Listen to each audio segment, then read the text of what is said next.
Sheema na igabanya Uganda okutekesera Amagara marungi hamwe n'ibyo buhangwa ekintu cyagizirengu n'umuramwa mukuru munonga engaro za gavana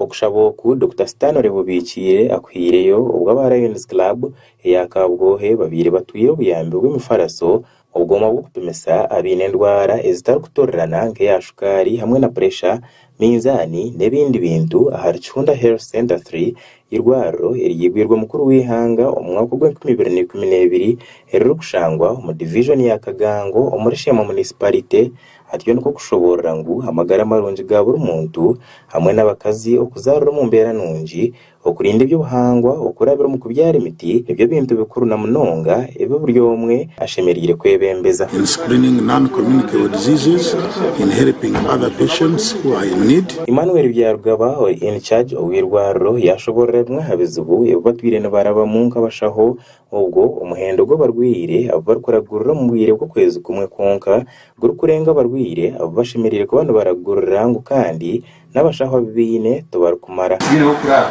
so kandi mu town start to abo ngo mushaho kandi narahirwa kujya mu guest house kumwekasa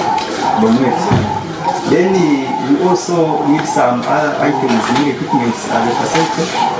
So for example, the chairs, the furniture, mushanga clinic orogeni bija tino kushanga hapo kero mtu watoto wa pizza. So also have a challenge of furniture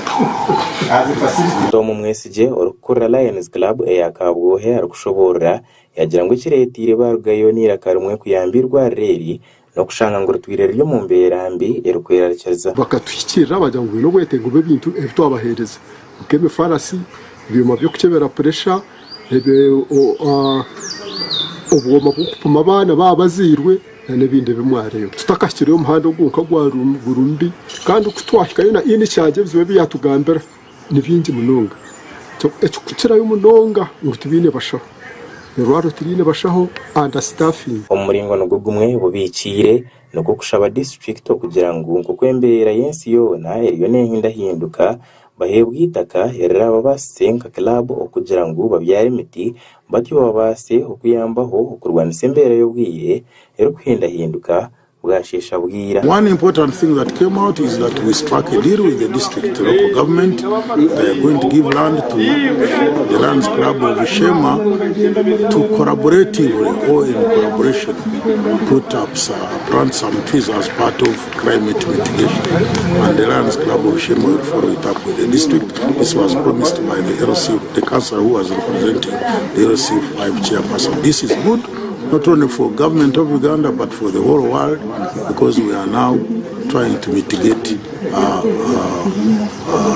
climate challenges. Orkansara ahabwa division ya Kagango kandi wajwekera mukuru w'entebe ya katano yasima ba Lions Club ahabwa umujinya ugubayoreka okuyambirwa reri hamwe n'abanyayuganda bona atyo nuko kushobora kugira ngo nka district betebekanise kugira ngo abaherezi itaka batyo babase okutebekanisa ibyo buhangwa bashemerwa nka district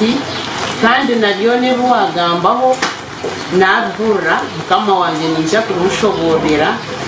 na muno ekiko munonga kureba ngo twarunda hwitaka turije kuhereza aba Lions tahabwa environment amakoraga gashakwa Gerard Tugume ahabwa Sky TV agenshonga mu district ya Sheema.